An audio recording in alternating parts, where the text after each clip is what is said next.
Um salve das galáxias, pessoal. Professor Ridson Lucas na área.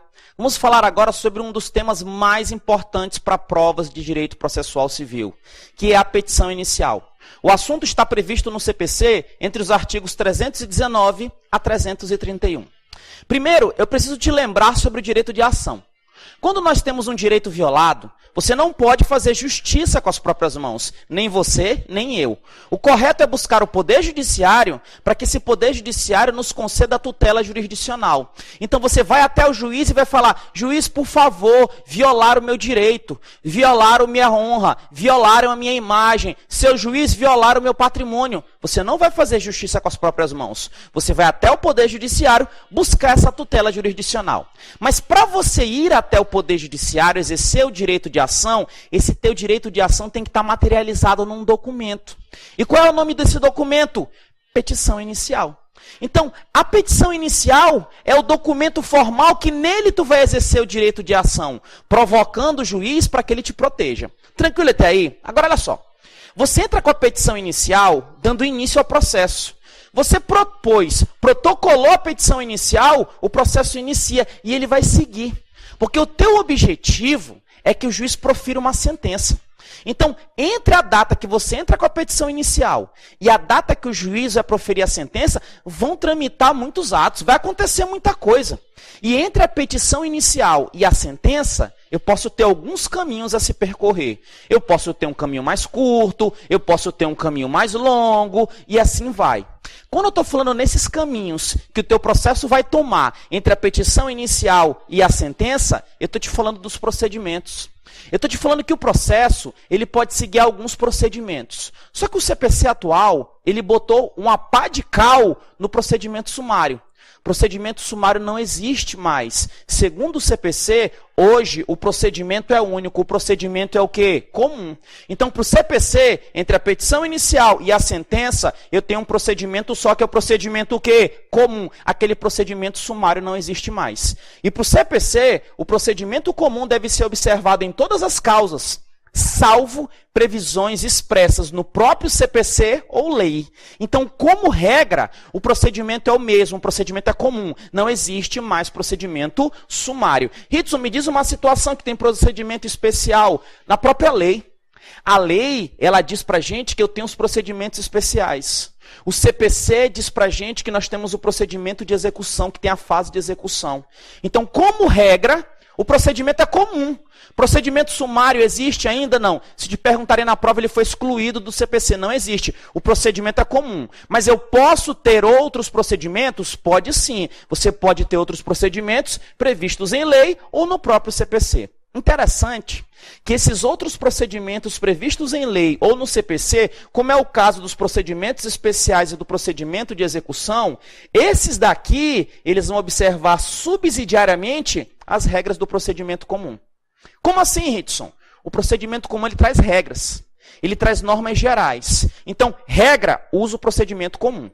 O procedimento especial tem regras próprias. Só que, se essas regras próprias do procedimento especial não forem completas, se não tiver tudo e ele precisar de alguma coisa, o que eu vou fazer? Eu venho até o procedimento comum. O procedimento comum, nos procedimentos especiais e de execução, ele é utilizado de forma o quê? Subsidiária. Lembra disso para a prova. Todas as causas vão tramitar pelo procedimento comum. Procedimento sumário morreu. Tranquilo até aí? Agora eu vou falar contigo sobre as fases desse processo.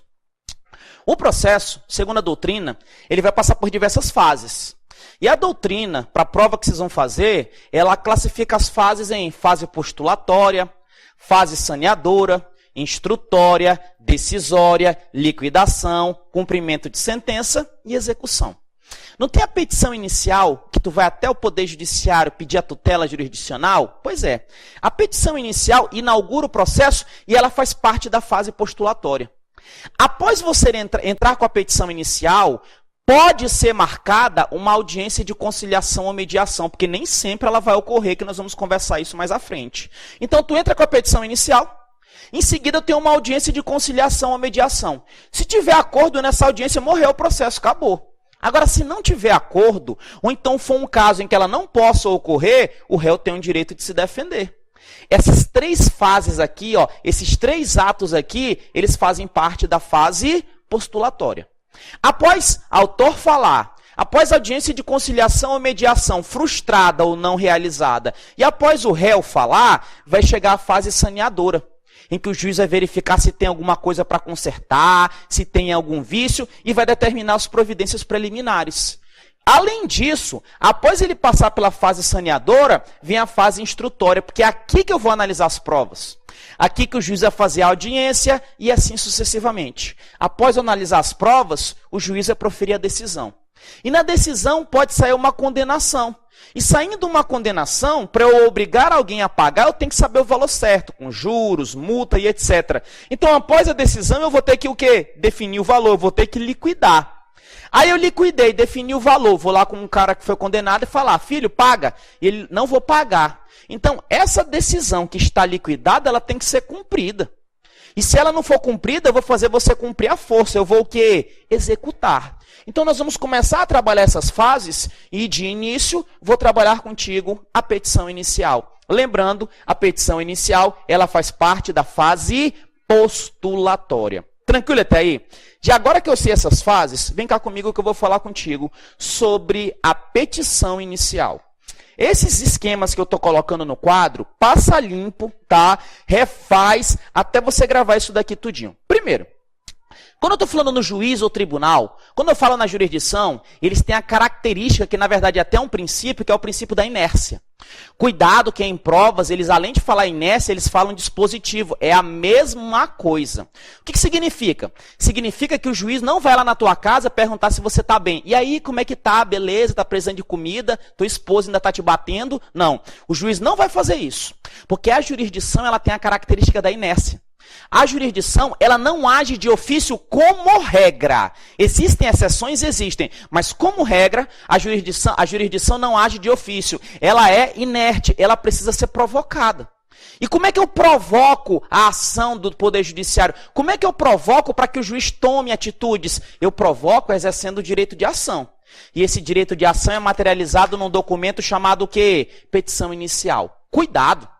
Porque o princípio da inércia em provas, ele também vem com o nome de princípio do quê? Do dispositivo. É como se tivesse um dispositivo de ligar. O dispositivo está desligado. Ele não vai se ligar sozinho. É você que tem que ir lá e dar o ponto de partida. Então, o princípio da inércia ou dispositivo. Cuidado que cai muito esse princípio aqui. Fechou? Então, eu já sei que o juiz é inerte. O juiz não faz nada se ele não for provocado como regra. E como é que eu provoco para o juiz dar início a esse processo? Para que comece essa demanda? Eu provoco ingressando com uma petição inicial. Mas olha só que interessante. Após você entrar com a petição inicial, tu quebrou a inércia do juiz. Então, você quebrou a inércia e após quebrar a inércia, o processo vai se desenvolver por impulso oficial.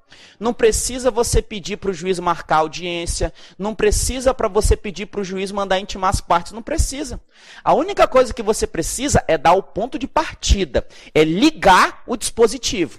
Depois que você ligar o dispositivo, der o ponto de partida, o processo segue por impulso oficial e viverão felizes para sempre. Acontece que o CPC estabelece que essa petição inicial, ela tem alguns requisitos estruturais. A petição inicial é um ato solene, formal. É um ato solene, formal, escrito e tem que ser assinado. Só que além disso, além de eu saber que ela é um ato solene, escrito, que tem que ser assinado, eu preciso saber os requisitos da petição inicial. Isso cai em provas. Tem muita gente que acha que os requisitos da petição inicial é só para ler. Não, o código é para consultar. Filho, na hora da prova objetiva, você pode usar o vade-mecum? Não pode. Na prova subjetiva, beleza que tu pode usar o vade-mecum, né? Em algumas ainda, mas na prova objetiva não. E eles vão te cobrar na prova os requisitos da petição inicial e teve alteração no CPC atual. Os requisitos, eles estão previstos nos artigos 319, 320 e inciso 1 do artigo 106 do CPC. Ritmo não é só no 319 não, filho. Ainda vou te dizer mais. O mais perigoso para a prova não é o que está no 319, é o que está no 106.1, que inclusive este ano, caiu. O pessoal só fica lendo o 319 e não presta atenção. Mas olha, eu resumi tudo para ti. Os requisitos estruturais da petição inicial são esses daqui. Ritson, como esses? Eu não estou vendo requisito nenhum. Estou vendo um monte de palavra que não tem sentido algum. Tem sim. Primeiro tem um mnemônico aqui para você gravar. Você tem que saber. Não adianta, você tem que saber. Tu lê, relê, sempre esquece algum. Agora você não vai esquecer. Tu vai gravar bem assim. Pede para o juízo do fato.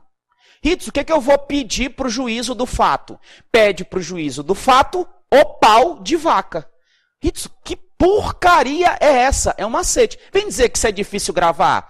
Pede para o juízo do fato o pau de vaca. Ritson, vaca não tem pau, mas a minha tem. A minha tem, beleza. Pede para o juízo o quê? O pau de vaca. Tranquilo? O que é pede para o juízo o pau de vaca? É a primeira parte dos requisitos estruturais da petição inicial. Pede é o quê? Pedido. O pedido com as suas especificações. Quando você apresenta a tua petição inicial, tu tem que trazer o teu pedido. Tu não vai simplesmente chegar para o juiz e falar, esse juiz eu estou infeliz porque eu peguei um chifre e meu marido saiu correndo com a piriguete. Não, pô. Tu não vai contar um monte de história apenas. Você tem que fazer o teu pedido. Além de fazer o pedido, tu vai ter que especificar tuas provas, porque esse teu pedido é baseado num fato. E para tu provar esse fato, quais vão ser as provas que você vai utilizar? Eu vou usar a prova testemunhal, vou usar a prova documental. É por conta disso daqui que quando o advogado vai fazer a petição inicial, ele coloca bem assim lá no finalzinho. Provar por todos os meios permitidos em direito. Então ele está especificando as provas. Então tu faz o pedido, provas. Só que tu apresenta esse pedido e especifica tuas provas, não é para o prefeito, é para um juízo. Não é para um juiz, é para um juízo. Porque quando eu falo juízo, pode ser juiz ou tribunal. Cuidado. Quando tu apresenta a petição inicial, você não apresenta a petição inicial para o juiz Marcelo, para a juíza Maria. Não, você apresenta para o juízo da primeira vara, para o juízo da terceira vara, para o juízo do TRT, para o juízo do TJ. Então não é especificado no nome da pessoa física, não. Você tem que endereçar para o juízo. Então pedido, provas, juízo, e o documentos indispensáveis à propositura da ação. Como assim documentos indispensáveis à propositura da ação? Por exemplo, divórcio. Se você dá início a um procedimento judicial de divórcio, um dos requisitos indispensáveis, um dos documentos indispensáveis é a certidão de casamento. Então, a certidão de casamento é um documento indispensável? É do mesmo jeito que a procuração do advogado. A procuração do advogado também é um documento indispensável à propositura da ação. Pedido, provas, juízo. O do é o quê? Documentos indispensáveis à propositura da ação. E fato. Ora, tu tem que contar o que aconteceu. Qual é a tua causa de pedir? Qual é a tua causa de pedir próxima e remota? Qual é a causa e qual é a consequência? Você tem que dizer os fatos. Além de dizer os fatos, você tem que dizer o fundamento jurídico do pedido. Fundamento jurídico do pedido é dizer o artigo de lei, Ritson? Não, isso cai pra cacete. O advogado, a parte, não é obrigada, como regra, a citar o dispositivo de lei na nossa petição inicial. Todo juiz é obrigado a conhecer a Constituição Federal e as leis federais. Então você não tem que dizer o artigo de lei. Óbvio que normalmente você diz, né, para facilitar o trabalho do juiz, para deixar mais claro, mas você não é obrigado. Não está escrito dispositivo de lei. Não está escrito artigo de lei. Eu falei para ti fato e fundamento jurídico do pedido, que é a causa e a consequência. Você tem que trazer isso. Tranquilo até aí? Se perguntar na prova, eu tenho que dizer o artigo de lei? Não. Ritson, tem exceções a essa regra? Tem, que nós vamos estudar lá em provas, tá? Mas aqui para a petição inicial, se ele te perguntar, tem que provar a lei? Não, que isso é a regra. Tranquilo até aí? Além do fato de fundamento jurídico do pedido, aí vem uma novidade, que é o OPAUD. Ritson, por que OPAUD? Foi o que eu consegui rimar. Na petição inicial, o autor tem que fazer a opção, pela realização ou não de uma audiência de conciliação ou mediação. Eu não falei para ti aqui? Então, quando você entra com a petição inicial, você tem que dizer se você quer ou não a ocorrência dessa audiência de conciliação e mediação. Sabe por quê? Porque uma das hipóteses em que ela não vai ocorrer é quando todo mundo fala que não quer. Então, o autor na petição inicial falou que não quer. E o réu, na sua defesa, falou que não quer também. Então, não vai ter. Então, pessoal, eu tenho que enfiar uma coisa na cabeça. Essa audiência aqui, nem sempre ela vai ocorrer. Se todo mundo falar que não quer, ela não ocorre. Então, é por isso que é um dos requisitos da petição inicial a opção ou não pela realização da audiência. E vaca? Pô, vaca é fácil. Valor da causa. Vocês estão vendo aqui requerimento de citação do réu? Vocês não estão vendo, então cuidado. Aqui não tem requerimento de citação do réu. Cuidado para as provas. Aqui não tem requerimento de citação para o réu. O macete é, pede para o juízo do fato ou pau de vaca. Agora eu quero ver se você gravou mesmo. Pede, que requisito é esse? Pedido. Pró, que requisito é esse? Provas. Juízo, que requisito é esse? Juízo. Dó, que requisito é esse? Documentos indispensáveis à propositura da ação. Fato. Fato e FJP. O que é FJP? Fundamentos jurídicos do pedido. Eu tenho que provar o artigo de lei, sim ou não? Não tenho que provar. O que é OPAUD? OPAUD, opção ou pela realização ou não da audiência de conciliação ou mediação. E vaca, valor da causa. Tranquilo até aí? Beleza. Eu gravei esses requisitos. Acontece que tem mais. Tem mais, e tu vai pegar lá o CPC, estabelecendo que além disso daqui, na petição inicial também tem que constar o NPEP. O que é NPEP? É do PEP legal, Ritson? Pode ser. N, nome. P, prenome. Ritson, nome e prenome? Pois é. Vocês já viram que existem alguns formulários que nós vamos preencher, e neles estão escritos assim, ó, nome completo? Você sabia que é redundância eu falar nome completo? Porque se eu te pergunto o teu nome, é porque eu quero saber o completo. Então, quando chega uma pessoa e perguntar para ti o teu nome, você não vai falar só João, Pedro, Maria, Mariana, Francisvaldo. Não. Qual é o teu nome? Ridson Lucas de Carvalho. Ridson Lucas de Carvalho é meu nome. Só que além do meu nome, tenho que dizer também meu prenome. Inclusive, eu posso trazer, até por conta desse prenome, apelidos. Porque os apelidos, eles auxiliam na realização dos atos processuais praticados pelo oficial de justiça. Então, Ridson Lucas de Carvalho é meu nome. Ridson é meu prenome. Então, na petição inicial, tu diz teu nome e também o teu quê? O teu prenome. Além do nome e prenome, tu tem que dizer o teu estado civil. Sou solteiro, casado e se existir união estável, declarar. Isso para que eu vou dizer? O juiz quer namorar comigo agora? A juíza quer meu telefone? Ela quer que eu mande um WhatsApp para ela? E assim não, pô. O estado civil é porque em alguns tipos de ações, para você propor, tu depende do consentimento. E quando que ocorre isso? Quando eu tenho direito real imobiliário, tá? Então, existem alguns tipos de ações que para você propor, tu depende do consentimento. Então, o juiz precisa saber qual é o teu estado civil. Nome, prenome, estado civil e também a tua profissão. Você tem que dizer o nome, prenome, estado civil, profissão. Beleza. Disse o nome, prenome, estado civil, profissão, CPF e e-mail do doutor. Por que CPF e e-mail do doutor? Tu diz o CPF, e se for pessoa jurídica CNPJ, o e-mail, que é o endereço eletrônico, e doutor, domicílio, residência do autor e do réu. Tranquilo? Então, grava esses requisitos aqui. Revisa. Eu sei que não é fácil memorizar, mas é importante para a prova, tá? No primeiro contato, tu diz, caramba, é muita coisa. Poxa, mas o jeito que eu estou te colocando é muito melhor do que tu pegar o VAD aqui e ficar batendo sozinho. Estou te trazendo um macete aqui que sempre me ajudou e já foi adaptado aqui de acordo com o novo CPC. Ritson, o problema é o seguinte. Ritson, eu tenho um e-mail, Ritson, mas eu tenho vergonha, Ritson. Eu quero entrar lá com uma petição inicial, mas o meu e-mail é arrochadinha da Coab.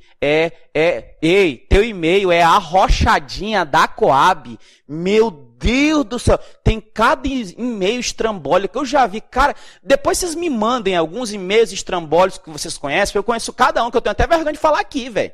Mas esse arrochadinha da Coab, eu vi. Eu vi isso daí, a arrochadinha da Coab. Aí o que acontece? A arrochadinha, que com certeza não é arrochadinha coisa nenhuma, deve ser foló. A arrochadinha da Coab, ela pega e entra com a petição inicial. Ela não tem que dizer o e-mail? Tem. Isso, e aí? E se ela não falar o e-mail, a petição inicial ela vai ser indeferida? Pessoal, preste atenção. No NPEP, CPF e e-mail do doutor, se a parte não dispor dessas informações, se ela não colocar na petição inicial, eu posso ter alguns motivos. Ela não colocou porque ela não quis colocar, ou então ela não colocou porque ela não sabe. Por exemplo, ela não sabe o e-mail do réu. E aí? Se ela não souber, se ela não conseguir, a petição inicial vai ser indeferida? Não, gente. Nesse caso, quando a parte não dispor dessas informações aqui, ó, da segunda linha, ela vai requerer diligências ao juiz.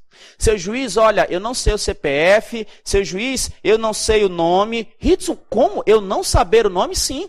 Existem algumas ações possessórias que você tem um imóvel e tu quer a reintegração de posse. E tem um monte de gente que invadiu, tu não sabe o nome de todo mundo. Então tu pede para o juiz o quê? Diligências. Aí o que vai acontecer? O juiz vai promover essas diligências e ele pode conseguir as informações. Ritson, e se ele não conseguir? O juiz não conseguiu e eu não quero dizer que meu e-mail é a rochadinha do Coab. Não quero. Nesse caso aí, você tem que tomar cuidado, porque o CPC, ele estabeleceu que, nessa linha aqui, o juiz não vai indeferir a petição inicial se, primeiro, mesmo faltando algum desses requisitos, for possível citar o réu. Então, gente, tu informou o endereço, tu informou o domicílio, tu informou o nome, tu informou a profissão, tu só não informou o e-mail. Gente, com domicílio, residência, nome, eu não consigo citar o réu? Consigo. Então, mesmo sem informar o e-mail, o que vai acontecer? O processo segue. O juiz vai indeferir a petição inicial? Ele não vai, porque as informações que você forneceu foram suficientes para ele encontrar o réu. Foram suficientes para ser feita o quê? A citação do réu. Do mesmo jeito, não vai ser indeferida a petição inicial se a colocação de todas essas informações aqui tornar impossível ou excessivamente oneroso o acesso à justiça para a parte, que é a hipótese lá da ação de reintegração de posse. Tu tem uma fazenda, ela foi invadida por 500 pessoas. 500 pessoas. Tu não tem que dizer o nome de autor e réu, todo mundo? Pois é. E se tu não souber o nome de todo mundo? Tu sabe o nome de 498. Aí tu chega lá com 498. O juiz, não, quero 500. Não, seu juiz, mas não dá. Não, não é assim, pô.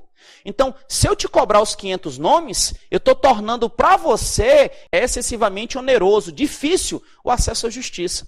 Então, cuidado para a prova. Nessa segunda linha, sempre a falta do NPEP, CPF e e-mail do doutor, sempre vai dar indeferimento da petição inicial? Não. Não vai indeferir se primeiro, se as informações que você forneceu foram suficientes para citar o réu. Segundo, também não indefere quando a informação disso daqui tornar para a parte excessivamente oneroso, difícil o acesso à justiça. Tranquilo até aí, pessoal? Belezinha? Agora que eu sei essa paradinha aqui, já sei os primeiros requisitos e o segundo também. Pede, que requisito é esse? Pedido. Provas. Juízo. Documentos indispensáveis à propositura da ação. Fato e fundamento jurídico do pedido.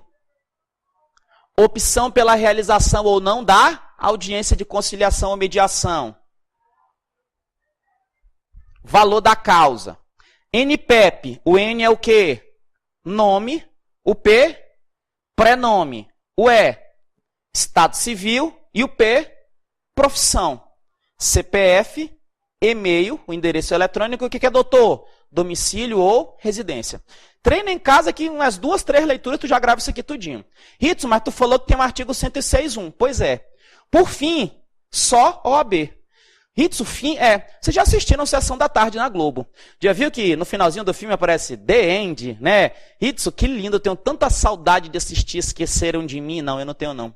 Não tenho, não aguento mais. Meu Deus do céu, só tinha uma televisão em casa, era a única coisa que passava, era Esqueceram de Mim. E minha maior frustração é que aquele moleque virou noiado. O cara era meu ídolo, velho. O moleque virou noiado. Putz grila, velho. Mas olha só, a única coisa que eu aprendi ali com Sessão da Tarde foi The End, que o end significa fim. Então, por fim, só OAB. É que de acordo com o artigo 106.1 do CPC, o advogado ele tem que informar o endereço em que ele vai receber a intimação. O advogado, na petição inicial. Porque para entrar com a petição inicial, você precisa contratar um advogado como regra. O advogado tem que informar o endereço do advogado. Ele também tem que informar se esse advogado pertence ou não a alguma sociedade de advogados, porque isso vai influir lá na parte de impedimento do juiz, tá? Então, advogado, você pertence a alguma sociedade? Pertenço. Qual? E o número da OAB. Então, os requisitos estão aqui. Pedido, provas, juízo, documentos indispensáveis à propositura da ação, fato e fundamento jurídico do pedido, opção pela realização ou não da audiência de conciliação ou mediação, valor da causa, nome, prenome, estado civil, profissão. Eu também tenho que informar CPF ou CNPJ, e-mail e também o domicílio ou residência de autor e réu. Também preciso informar o quê? O endereço em que o advogado vai receber a intimação, também se o advogado pertence ou não a alguma sociedade e o número da OAB desse advogado. Aí tu grava tudinho. Fechou? Gostou? Gostou? Depois me dá um salve por aí, tá? Agora olha só. Agora que eu sei os requisitos da petição inicial, o que pode acontecer? Pode acontecer de você apresentar a petição inicial e faltar algum requisito. Ou então essa petição inicial conter algum defeito ou irregularidade que dificulte a análise do mérito do juiz.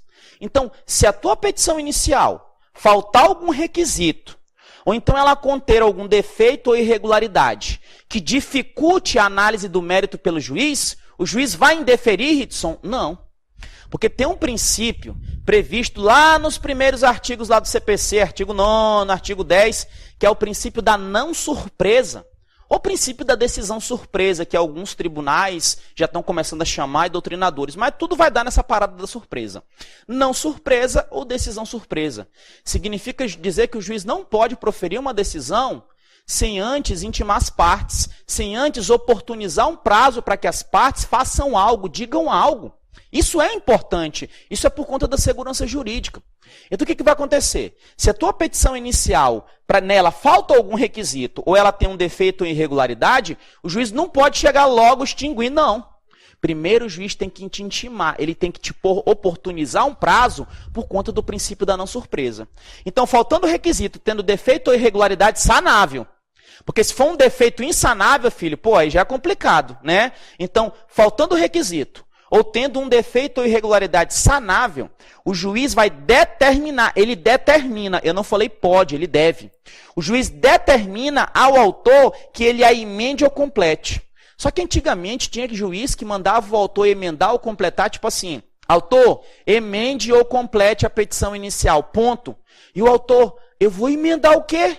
Eu vou completar o quê que eu não sei? O CPC, acertadamente, ele estabeleceu que o juiz, quando mandar emendar ou completar, ele tem que indicar com precisão. Ele tem que dizer, ó, você escreveu aqui, ó, mas eu não estou entendendo esse e-mail. Cadê o e-mail? Cadê o pedido? O juiz ele tem que indicar com precisão. E o prazo para a parte emendar ou completar é de 15 dias. Cuidado que teve alteração em relação ao código anterior. É de 15 dias. E se após ser intimado para emendar ou completar no prazo de 15 dias, a parte deixar correr o prazo de 15 dias e nada fizer, o que vai acontecer com a petição inicial? Ela vai ser indeferida. Mas para ela ser indeferida, eu tenho que conceder esse prazo. Então, cuidado, qual é o prazo para emendar? Emendar ou completar? 15 dias. Ridson, emendar é diferente de completar. É, porque se eu completo, é porque está o quê? Está faltando. Se eu estou completando, é porque eu estou faltando. Agora, quando eu vou emendar, não. Emendar é consertar, porque eu quebrei, fiz cagada. Aí eu já vou emendar quando eu estou com defeito ou uma irregularidade. Tranquilo até aí, pessoal? Para finalizar isso daqui.